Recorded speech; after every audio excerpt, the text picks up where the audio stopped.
అంటే ఎక్కడికి వెళ్ళారంటే పనికి వెళ్ళారు. అంటే అందరూ అంటారు పనికి వెళ్ళారా అంటే వాళ్ళు తిరిగి వచ్చిన తర్వాత సో మెట్లెక్కి అక్కడ బీజిఎం అయితే తమను మంచి డ్యూటీ చేశాడు చెప్పేలా. సో లోపలికి వచ్చిన తర్వాత క్యాజువల్ గా వెళ్ళి చేతులు కాళ్ళు కడుక్కుంటూ అంటారు అనమాట. కడుక్కుంటున్నప్పుడు ఆహుతి ప్రసాద్ చెప్తాడు, ఈ మారిగా మందు కొట్టాము, నెక్స్ట్ టైం అది మందు తక్కువ అవుతుంది, చూసుకో ఈసారి లోడ్ తెచ్చామంటాడు.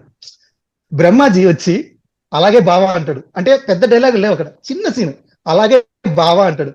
అంటే అన్ని రోజులు ఒక మనిషిగా కూడా పట్టించుకున్న అతను ఆ ఇచ్చే గౌరవానికి ఒక్కసారిగా మనకి కళ్ళు చెమ్మడతాం మనకి తెలియకుండా, అంత బ్రిలియన్స్ ఉంది ఆ సీన్ లో అనమాట.